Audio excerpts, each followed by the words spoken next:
sensational run. Outside line now, though, for the heavy braking zone. Around the outside goes the Audi R8. Look how much Miller's come back into play. Exactly. Miller's just like trouble. He's not on second.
Tail racing continues its season as we battle our way around multiple rounds of the Nurburgring Nordschleife.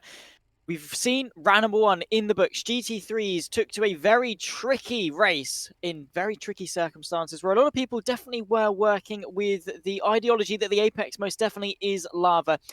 The interesting thing about this championship is, of course, it's the cars that change as opposed to the circuit. And this week, they're in the Formula Fords, the ff1600s, as you can see, open wheel Formula cars with no rear wing, and some of the first open wheel cars you set into in your journey on iRacing. It's myself, Zach Sweeney, James Parfitt alongside me in the commentary booth as we talk you through today's action. 4 laps of racing around the green hell, a rolling start, and what looks to be some fairly muggy conditions, James. Pat Labrosse takes them away from pole position ahead of Matt Green, who's off the back of a podium in the GT3s. Jason Hightower will be looking for redemption as he starts third ahead of Raymond Teo. Logan McKenzie ahead of Rick Putnam, again another driver who's looking for redemption on the third row. Bertolucci ahead of Corey Stas. The front 4 rows are race 1 winner of Evan Krutvold in P9 ahead of Dave Hernandez, the top 10.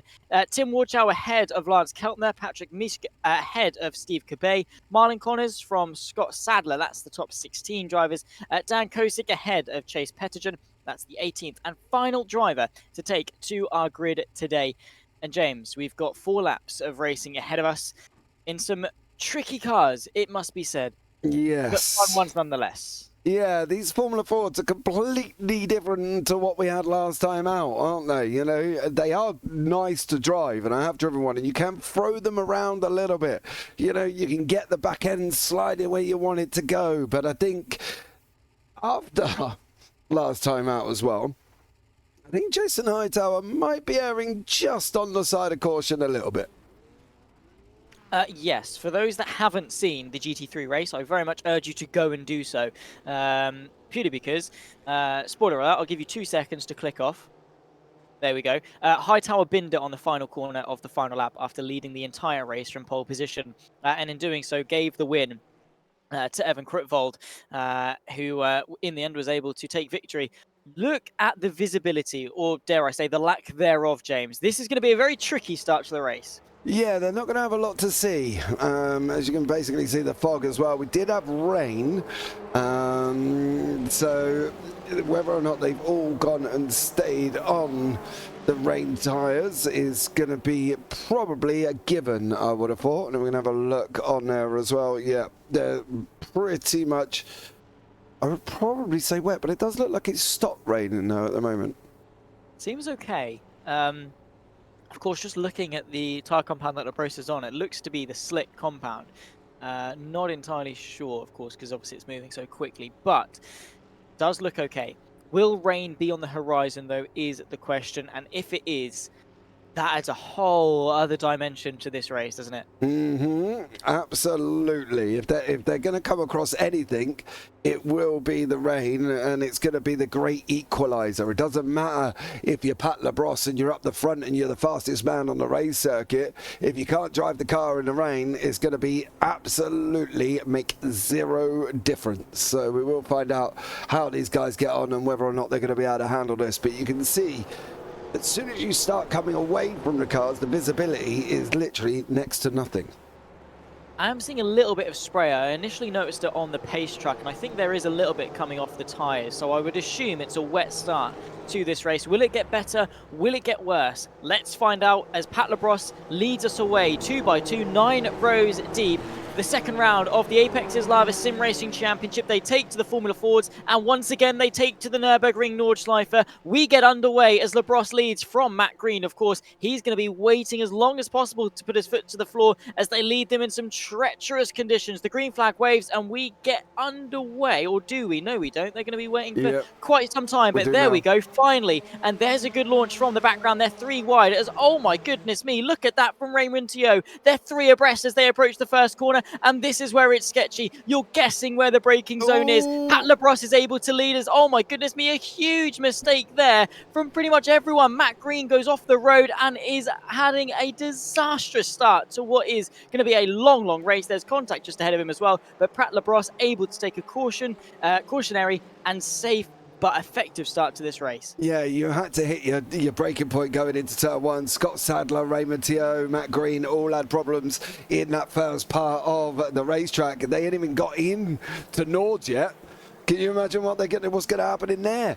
Literally, they've not even got in. You can see there's some spray coming off the back end there as we go on board with Ian Bertolucci as well, as he's chasing down our round 1 winner, Evan Krautfeld, who you say was the most skilled driver on the day. Some may say he was lucky, as of course Jason Hightower did what he did. He wrote his own luck, you write your own destiny, and you're in charge of your own narrative when it comes to motor racing. Difficult condition though, of course, to start this race. Vastly different driving style, of course, both because it's a new car and of course because of the adverse weather conditions. You've really got to adapt how you're driving. Very rarely are you going to be taking the optimal racing line. And there you can see from Jason Hightower staying a million miles away from the curbs at all times. Sometimes braking slightly offline just to make sure you're not getting too much standing water. As, oh my word, nearly into the back of him there was Rick Putnam, who goes off the road, allowing potentially a move there from Corey Stas, who sweeps his way around the outside. There's contact further down. Chase Petterjohn making contact, I believe that is with Steve Cabay, or is it Scott Sadler? Scott Sadler. Cabay's just gone through, unfortunately. It was Scott involved in that one.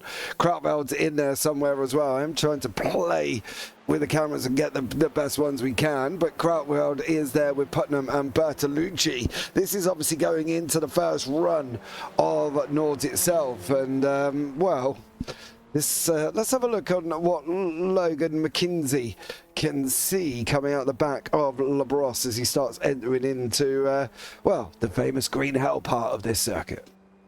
It's not too bad. Obviously, the closer you get, the worse the spray is because it's had less time to disperse. But let's just ride on board and see the difference in lines that he's going to be taking. You can see a slightly slicker part of the circuit, but nowhere near the racing line. You're constantly searching for grip, postponing your turn-in to try and stay off the wetter parts of the circuit, searching for that grip. Even if the racing line isn't geometrically optimal, if you can carry that minimum speed, you are going to be going faster. And it's all about searching for it. And this is the advantage that McKenzie has got. Labrosse is going into every corner guessing, right? He's going off feel, he's going off instinct, he's got a rough idea, but he's guessing. McKenzie can base everything he's doing off exactly what Labrosse is doing. Unfortunately for Bertolucci, he's not had a good time, and unfortunately his car almost definitely did get beached there. He able to get back going again, but in the all unlucky number 13. Yeah, there's a couple that have gone into the pit lane. Hightower, Stas Hernandez and Steve Cabay have gone into the pits earlier on. They've obviously made a mistake here as we got side by side by Logan McKenzie and Pat Labrosse. Well, this Well, I think Labrosse lets him through there. I think he probably could have fought that a little bit harder, but McKinsey did go and get the job done there as well. So he goes up into first place. It looks like Mine Corners is another unfortunate victim of what has just happened through this race circuit for the opening times as well. Krautfeld and Putnam back together once more. And let's see how these guys get on here as well. Obviously, we know what Putnam did in that Mustang GT3 last time out. Lost his bumper twice, broke the car the second time. Oh, Krautfeld! Oh. Through the foxhole, and how is he still in this race? The stakes, by the way, with open wheels are so much more. Of course, they've got that push rod suspension. Everything is so much more exposed. One small hit and your wheel comes off, and that's daytime. Like that. Similar to what could be done here for Tim Warchow, and I think he becomes our already what is that? 6 drivers into the pit lane at the beginning of this race. Jason Hightower, by the way, is one of them. This fight at the front, though, looks very intriguing. Labrosse versus McKinsey, as that's wide. It's not going to be intriguing very long, for much longer, and that is him done. That is how easy it is. Yeah. He's tapped it, he's broken the suspension, and the car's dead. And it's gone from 0 to 0 within the space of half a lap. It makes you wonder, doesn't it, if it's claimed that many people over the first half a lap, and they do half a lap. Was that Pettyjohn in the wall as well? I think Pettyjohn's just got to jump back. Oh my dearie me, that's another one. Bets on how many cars we're going to have finish?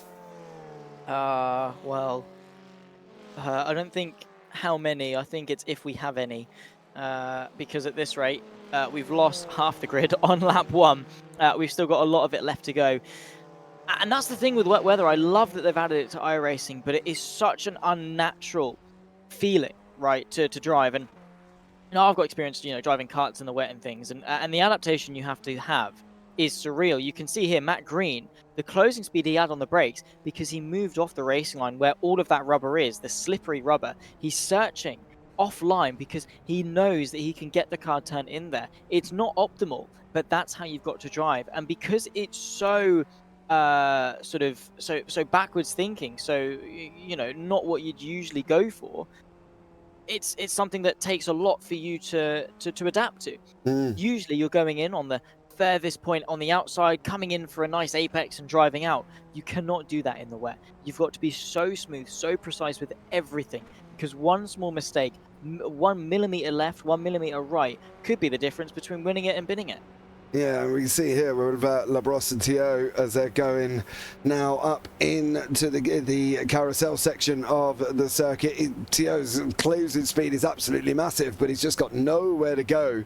Yeah, and rightfully so, I think. You don't want to be sending it too early on lap 1, as we can see from the guys on the left-hand side that are in the pit lane already. So they've got a big opportunity to score some nice points here, and they need to make sure that they can actually get these cars to the end. I mean, it's going to be a race of attrition. There's no doubt about it. Getting to the checkered flag is going to bag you some good points. Maybe a top 5, maybe more. It all depends, because a lot can happen between now and, of course, the checkered flag. But Labrosse, at the moment, seems to be taming the conditions the best, albeit with Raymond Tio not too far behind. So hopefully we can see Tio close in and give us a little bit of a fight for the race lead. But it just shows how quickly things can change. We saw it, of course, with McKinsey, how quick he was, and then blink of an eye, Puff. One small mistake, and that's it. Your whole race has turned upside down. Yep. It's as easy as that, right? It's not a big thing of, it's leading up to a big crash or anything like that, where it's like, you can see it coming for corners and corners. No, it is a split-second decision. Sometimes not even that. One small mistake, and all of your hard work is gone in the bin. There's nothing you can do. That is motor racing. It's painful to sit and watch, and I think that's the thing with this circuit. We said multiple times during during round 1, make sure you get the car through the first lap, because that's all you've got to do is get it through the first lap. And it looks like Raymond Tio and Putnam have not done that, and unfortunately, just as I clicked on them as they were really close together, well, they're kind of that close at the moment here, Zach. So yeah, that clearly didn't go too well for them. Yes. I mean, it seems that they've got going again. All depends on the damage that there's Bertolucci having some more issues. Unfortunately for him, I think that's going to be day done. He's given up. Does the Brazilian driver, who is now, of course, one of many drivers in the pit lane. And that's the thing, when you've got so many drivers in the pit lane, right, you've actually got a race in of itself. You've got the race of those that are still driving and competing for the top positions. But even those in the pit lane, because there are so many other people who have had a poor fate, you've still got a chance to actually make up some decent positions. Be interesting to see how the varying levels of damage sort of reflect where they come out on track, and if people are still going to be trying to maximize their points. I think the only driver that's actually done and dusted is Logan McKenzie, but Labrosse is about to round off the first lap. Of course, he's running his way through the Kleiner carousel, which does translate into literally the small carousel, because that's pretty much what it is. The carousel, but just to a smaller extent, and then through this long right-hander that leads you on to the Dottingahoa. He's the one at the moment taming the conditions. But if race 1 showed us anything, it's that you cannot get your hopes up. Yeah. 10 people in the pits. Quick maths. Yeah, well, I had to count them. And we're not even at the end of lap 1. Putnam is unfortunately back in the pit lane as well. Yeah. Not going well so far. I mean, these are tricky cars at the best of times. They're some of my favourite to drive on iRacing. No. There's some issue for Matt Green, who is running so well. But unfortunately, he's found the grass and rejoins the circuit. I think, again, he is okay.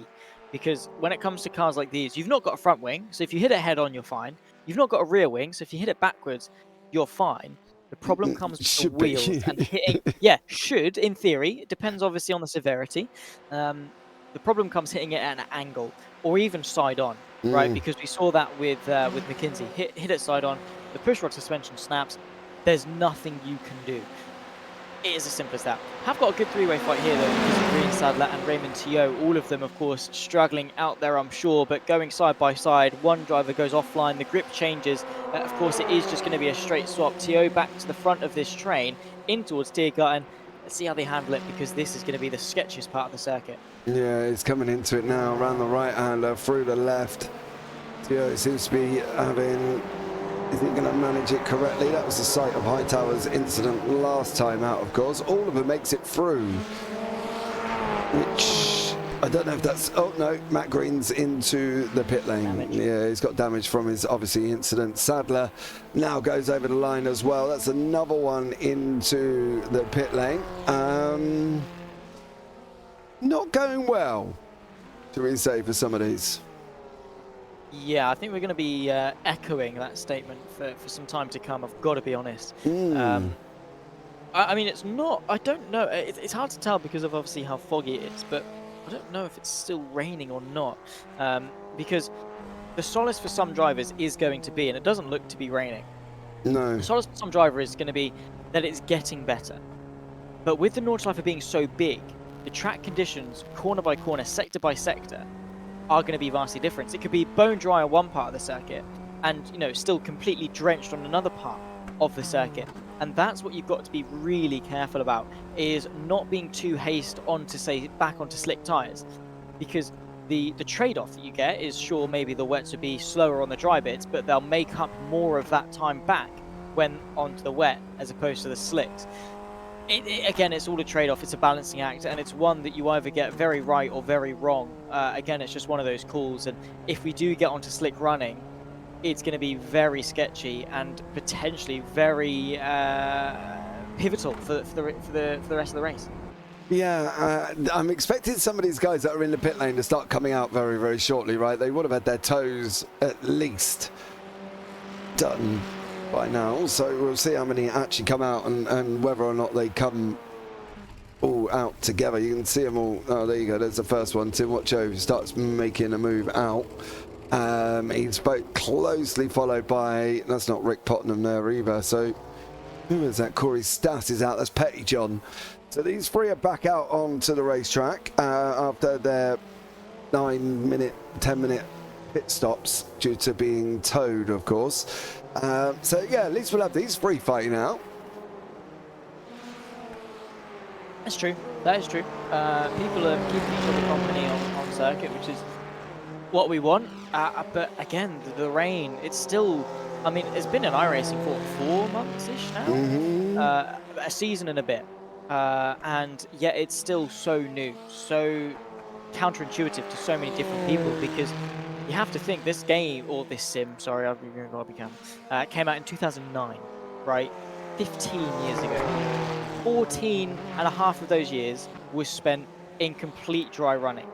A lot of iRacers maybe haven't got SEC or F2 where you have got rain, and it can be a very difficult adjustment because, like I say, it's such a vastly different style of driving, so counterintuitive to what you'd naturally want to do as a racing driver, that it's such a niche driving style to master. Those that can do it well are going to be succeeding so much more. It's exaggerated more and more. If you can drive in the wet well, you're going to be on for a good result, as Raymond Teo is proving that right now, up into P4. Those that aren't great in the wet and find it tough to adapt are going to sink so much more, quite literally, in fact, obviously, because it's wet. And it's one of those things that you have to adapt to, and Raymond Teo has just made me eat my words up there. I was singing his praises, and he's gone and binned it on this run out of parts towards Arnberg. Again, it's easily done. Yeah. The trouble is, when you fight back for something, it seems crazy that you would give it away so easily. You know, and you can have... Well, we saw it literally last week with Corey Stas. You can have pace for days, but is Teo another Corey where he can have pace for days, but he can't control the car or keep it on the race circuit? Right, exactly. It's like what we saw, you know, in the previous race. It's that thing of consistency above all. You know, it's been proven in bucket loads already this race, with half the grid having to take a trip into the pit lane. And oh, Jason Sadler, he's out. That's day done. That is day done. Wow, that car is totaled. What a wipeout. He's still going. He can't be. He's trying, but that car's got no steering. No way can he control that car. No, that look is at the front a long left. way back to pit lane. That's not safe. That is not safe. No, the Front right's barely hanging on. Yeah, it's vibrating like absolute crazy. So that's not going to be very comfortable. It looks like maybe Dave Hernandez is also back in the pit lane again, unfortunately for him. So there's a couple of people who are coming out and going back in as quickly as they come out. So yeah, they want to try and not have that problem, don't they? They at least want to stay out for a little bit this time. Yeah, the last thing you want to do is wait for a hefty repair time, leave the pit lane, and then find yourself immediately back in. You've got to settle yourself back into the rhythm of wet weather driving nice and quickly. For some, the mistakes they've made have not been fatal, in the sense that they've been able to spin, breathe a huge sigh of relief and get back going again. For others, it has been a little bit more terminal. The likes of Logan McKenzie, Scott Sadler, just to name three, Bertolucci and Dave Hernandez, of course. The bottom four, as you can see, I think are all got at least majorly terminal issues. If not, it sees them not definitely out of the race, but it will see them out of contention for this race. Dan Kosick, by the way, is got Raymond Teo behind him, who is just going to put his foot down and find his way past. And Kosick is just going to be like, yeah, all right, in a bit, mate. Have fun. I'll see you when you spin. Yeah, it's kind of one of them, isn't it? You can go past me, mate. I'll go back past if you make a mistake again. Unfortunately, it is Raymond Teo, very Corey Stas-esque.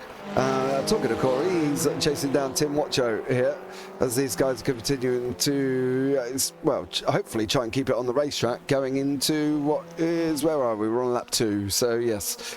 3/4 of a lap to go before we start lap 3. Let's hope they can both get to the end of that. And there are some drivers out there, by the way, who haven't even finished lap 1. There's all Corey Stas. Oh, he's kept out of the barrier just. Is that going to be affecting the suspension? I think it might. We'd have to ride on board with him to see. There's a slight little bit, isn't there? Right hand down. Yeah. It depends. He could probably get to the end fine, end of this lap fine. The question is whether or not, as there we go, I saw it light up on the timer tower that Raymond Tio's gone round and Kosick goes through, and there we go. Exactly that. Kosick goes through, Tio goes round. Yeah, rinse and repeat, innit? Tio goes round, passes Kostic, Kostic goes back past, when Tio goes back round again. So, I've seen this one before. Yeah, it's kind of, you can see we've got literally from 8th all the way down, literally a lap down at the moment as well. So hopefully some of these guys can keep the cars out on the racetrack. Putnam is still running, so is Watcho, so is Stas, so is Petty John. Goodbye, Marlon Corners, Hightower's out, Mackenzie's out, Sadler's in the pits, Bellucci is in the pits, and so is Hernandez. So, and Pat LaBrosse got a 7-8 second gap out front and doing what he needs to do. Look who's in P2 though, Evan Krautvold. Right, 8 seconds back. We've still got half the race left to go. You know where this is going. Yeah, I know. You know where this is going. Pat LaBrosse is hoping it's not going to go that way. Of course, he is part of Kraken Racing, so maybe there's a little bit of sea monster in him, ready to conquer the green hell when it's drenched. Nice livery, though, it must be said. The black and the red looks striking for Pat LaBrosse. But again, it's attrition. That is the aim of the game. He cannot get caught up in that complacency of, oh, look at me, I'm leading the way, I'm so quick, trying to search for more time. Because the only thing that's going to stop LaBrosse now is ego, is pride, is chasing more lap time. If he's able to just find a rhythm, settle into it, limit mistakes, not test the limits, don't try and find new things out. Do that in a practice session. Right now, lead the race. Tim Warchow, though, unfortunately, I think might have just had a good old bite of the barrier. Yeah.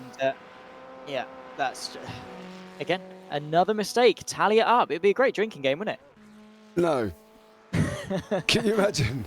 Can you imagine? Can you imagine what sort of state we'd be in by now? It looks like Lark Keltner also had a bit of an issue. I don't need to run you through who's had an incident. You can gather by the gap on the left-hand side, right? Everybody that's a lap back at the moment has had the problem. Keltner didn't even stick it in the mini carousel there at all. He completely stayed out of that one. Raymond Tio closing again on Kostic, but again, how long can he keep it in front of him for?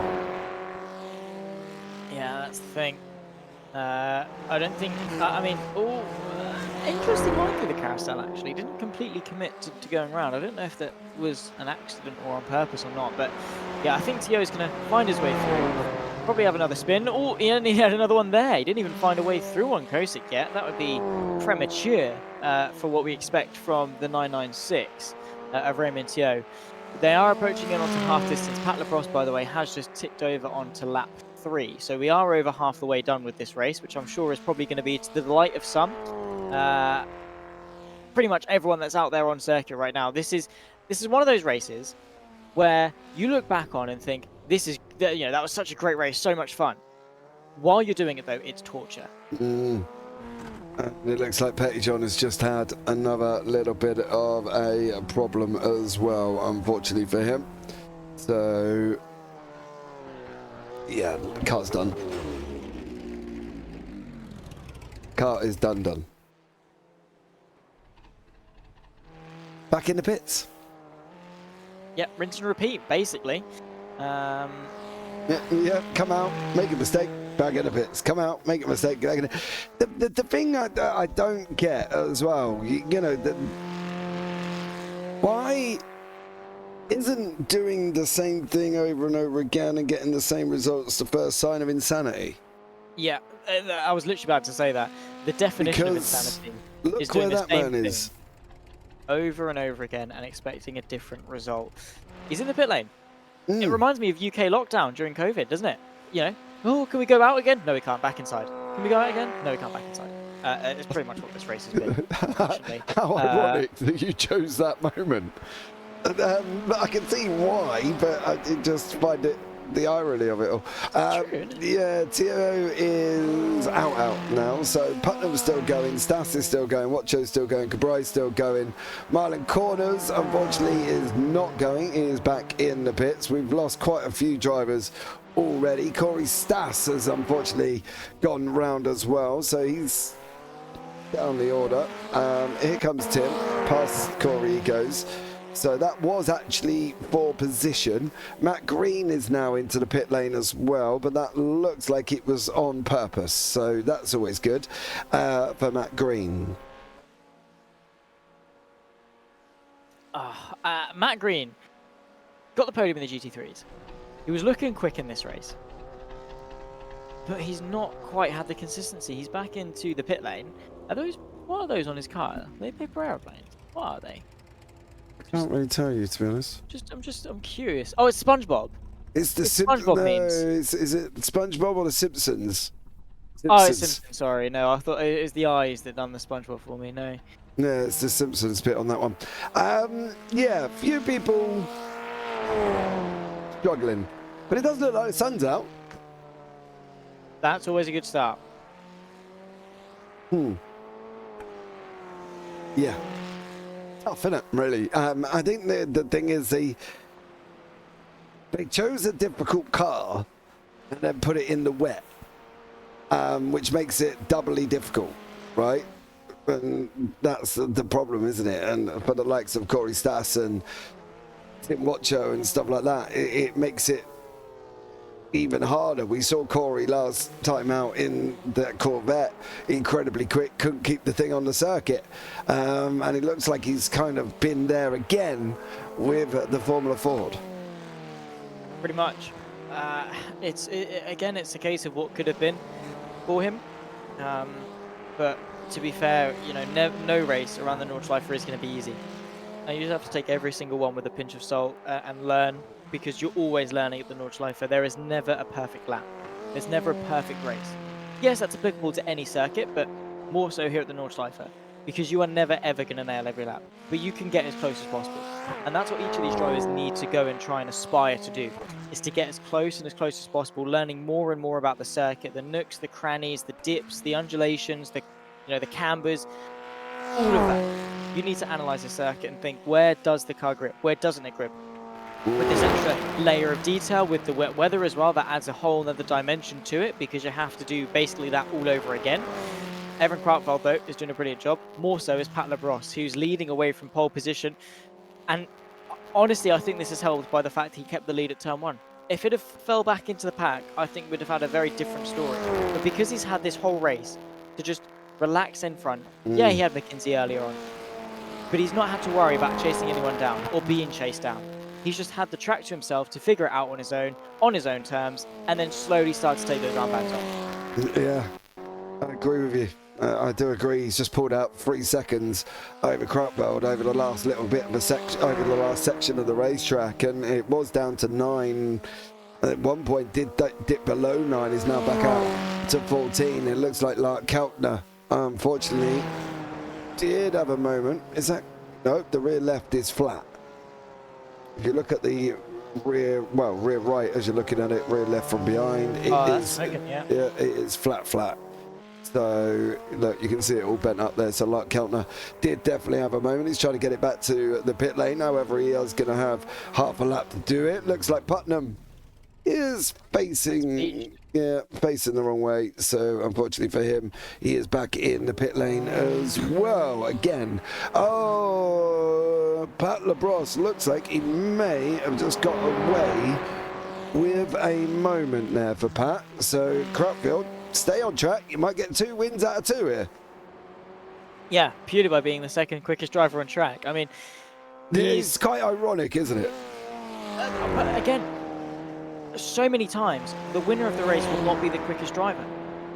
It will be the best, the most patient, the most consistent. As Corey Stas is having more problems. I've got to be honest, I don't fancy Taco Bell anymore, purely because of the way he's been driving. It's bad advertising. Not that we have any in the UK, do we? I don't think we do we? Taco Bell? Yeah. Taco Bell UK. We do. Do we? Yeah. I'm sure we do. Oh wow, there's loads. Yeah. There's just none near me. There's one in Colchester, that's probably the closest. Wait, there's one in Lowestoft? Yeah. I know nothing. Fair enough, ignore me. I was going to say, because I went up to London the other week and we hit Taco Bell. I I didn't know. know that. I know. There you go. Something you didn't know. That's a surprise. Either way, I'm not eating it purely because Koristas. So, Oh, talk give about. over. It was Okay. actually really nice, to be fair. I've got one not far from me. So, Yeah, but not far for you could be 20 miles because you're just in the middle of the nowhere. well, yeah, it is about 20 miles. Not far in my book. I'm spoiled when I go up to London, mate. I get a bus every 2 minutes rather than a bus every 2 hours. So, you know what I mean? It's true. That's how long it is for where that's how long a bus takes to come. If you miss the first one at 7:30 in the morning to get to work for 9, you ain't getting to work till about 11, 12 o'clock. Oh, that is not fun if you hit snooze on your alarm one too many times, then I cannot imagine. No, but that's just unfortunately where I am. Yeah, that's the good thing, you work at home, I suppose. Well, this is also true. And I drive. And you drive, yeah, no, that's true. I've recently started a new job. There's a new sim racing centre in Norwich called Drive Lounge, and I was like, I'm eating that up, right? That is me all over. I'm applying. Got a job, right? And I live in Yarmouth, so I'm about half an hour away. And then I have to drive to Norwich, which is probably about £5 diesel. And then I have to pay for parking, which is probably going to be about £10 if I have a decently short shift. As Scott Sadler has probably had a short shift in terms of the stint that he's in at the moment. That's him done, effectively. And I think another issue for him. Tim Warchow back on circuit after some mistakes earlier on. But yeah, it's just so much cheaper to get a bus. I'm so thankful for public transport and the fact that Yarmouth to Norwich is such a popular route because there's a bus every 15 minutes for it. And they're capped at £2 each way, which is great. Yeah, but So don't you find it inconvenient when you come out of work and you got to wait for your bus? Yeah, obviously. You know what I mean? And that's why I was skeptical. I love the freedom of a car that it gives you. You can leave when you want, you can get in it and go. But when your workplace is in a mall and they don't provide parking permits and you have to pay for parking, and you know what shopping centres are like, you know, £17.50 for 6 hours, I'm working to pay to go to work.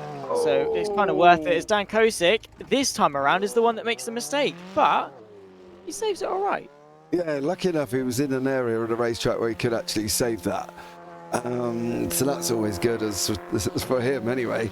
No, I do understand what you mean. Obviously, you don't want to work just to go and pay for parking and your travel and whatever else. You might as well go and pay £4 and save yourself an absolute £20 probably a day at least. But I just unfortunately where I am, I don't have that luxury. And as I say, I'm fortunate enough I work from home, so I just literally walk out of my bedroom and go and get a coffee out of the kitchen and come and sit in the office. So that's always good. In your office? Yeah, I do. It has currently run out of pods, so I need to get some coffee pods.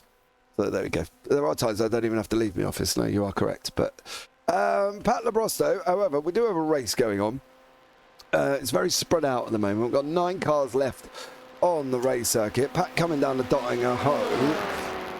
Let's hope he doesn't do what Hightower did. Well, I mean, if you're Krautvold, you're going to be hoping he does. If you're Pat Labrosse, you're going to be hoping you most definitely don't. Maybe he does it a lap early. Let's see, lap 3 or 4. And it's clean, smooth running. No problems at all. 15 seconds, by the way, or 14 and a half he's got over Krautvold. That will probably grow over the next, 26 kilometers or however long the North Life Plus GP loop is. Probably not far off. And 1 lap left to go. 11 minutes left to go of this race. And Labrosse, I have to say, has been driving fantastically. Matt Green back out on circuit, albeit in 10th place and last of the competent runners. Yeah. Ooh, in a bit. Oh, no. Krautvold's into the pit lane on the final lap. Why are you in there? Is he going on to slicks? I don't think so. Is he getting fuel? No, because Labrosse didn't pit. No. I refuse to think that Labrosse has been able to save that much more fuel. Let's see if he goes up onto the jacks. Nah, it's just, he needs repair. Yeah, well, but no, because he's been in there ages. He's got to be fueling up. Yeah, I think that's the problem, isn't it? But this is his first and only pit stop. So he's not come in before and used the fast repair, so he's not got to wait for the repair time. He can just use the fast repair. Sit there for 2 seconds and go. But even then, why do you need that much fuel? Unless he's underfueled in the setup. Maybe. Ooh, possibly. I don't know, but Lance Keltner's also in as well. So are we going to see Pat Labrosse run out of fuel? What's Kosick doing? Is he going to go in? No. No. Stays out. But he's been in the pit lane, hasn't he? No, he hasn't. He hasn't. So. No. Strange.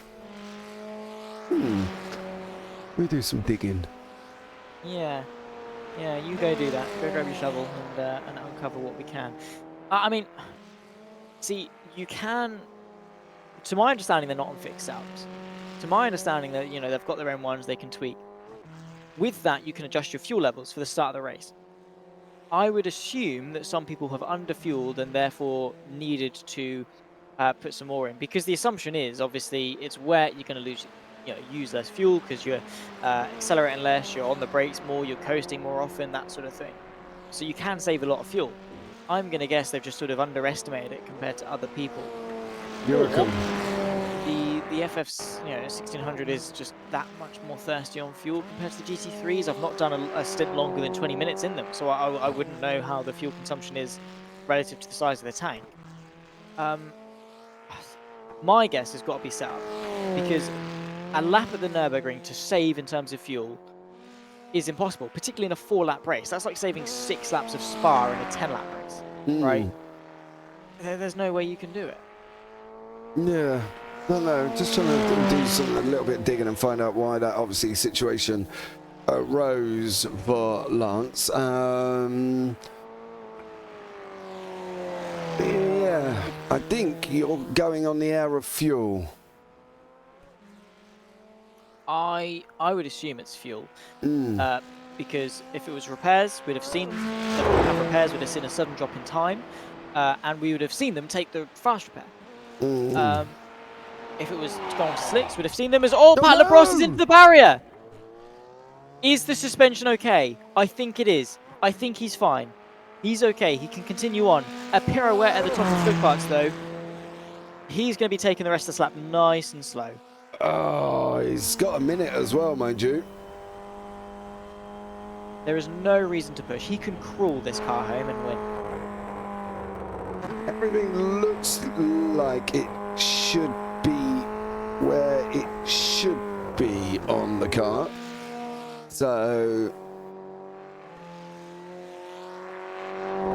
okay, well, that could be an interesting one.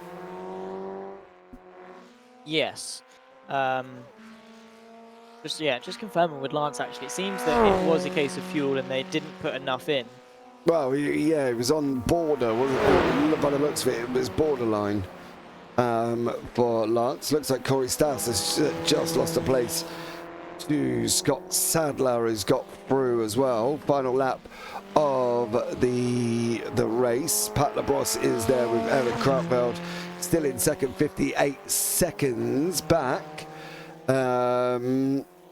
So yeah, Pat's got to be careful. He has got to be, because again, even if he is a minute ahead of Evan Krautfeld, if he spins and puts it in the barrier, that 1 minute means nothing, right?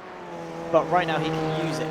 Okay, he can go slower, he can take it easier, he can chill, he can relax, he can use up that 1 minute. Even if Krautfeld gains 30 seconds on this lap, he's still going to have 20 seconds in pocket.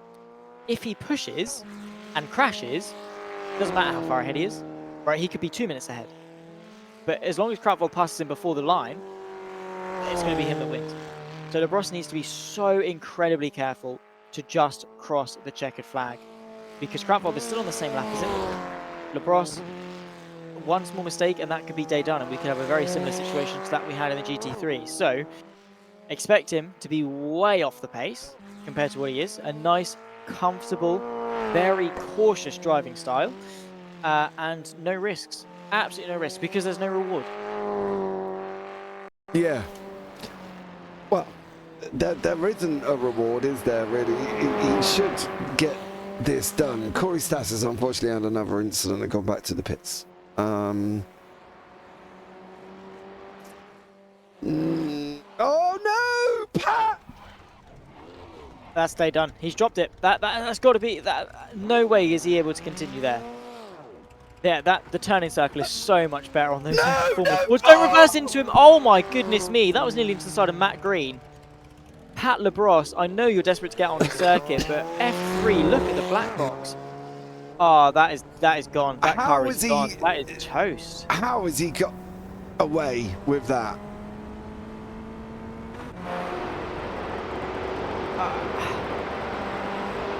Is it 56 seconds a lap slower though? Because to me it looked as though the front left was dragging and he couldn't turn to get the car swung round again. It might just be a case that there was understeer and he didn't cook the revs up enough to spin the car around. Seems actually that he's okay on second thought. How has he gotten away with 2 consecutive spins on the same lap? Into the barrier, mind you, and is able to He can't. We've seen people lose parts left, right, and centre, and they've done a lot less. Look at Logan McKinsey. He literally just went off of the corner, hit the side, and that was it. Yeah. No way. He's got. It's magical. That car might just have some of the unicorn dust on it. It might have. I think he did. I think he stole it, didn't he? He stole the unicorn dust from Rick Putnam last time out. There's no other. What other explanation is there? I don't know. There isn't. However, look at the time. 40 seconds, It half a lap. was out at a minute. Proudfold is looking at this, eating this up. Right, this is I'll like tell a you what, if he Silverstone gets 2 out of 2, I would be 2020. very, very shocked here. Oh no, it's back out to 47. I think he's had to spin himself maybe then, because there's no way it jumps up 9 seconds just like that. Yes, it looks like he did, unfortunately. You lucky, lucky boy, Mr. Labrosse. That's all I can say with that one. I mean, he is, right? I know I always say that you've got to make your own luck in sim racing, but that is just pure luck. Right, when you have a spin, especially in wet conditions, especially at the Nordschleife, you are a passenger in that car. You are at the mercy, and again, he's had another one. He's been able to lock all 4 tyres and stop it, but you are literally at the mercy of the sim racing gods to not throw you into the barrier at the wrong angle. Free! He's got away with it. Spins in one lap. On the final lap. Chill out, mate. Just chill. He's done flawlessly for 3 laps, and it's all just come undone in 1. How's he going to handle the jump? He's past the jump, isn't he? He's on the other side now, I think. Yeah. No, is he? No, it's down here. It's down here on the left, isn't it? Yeah. Go down this bit, there's a little rise, and then... Oh no, he has already gone past it. So he's nearly done. He's just got it. Got to get it done across the line. Just chill. Just chill. No need to push. You've got 44 seconds back, mate. Just walk. Get out and push it.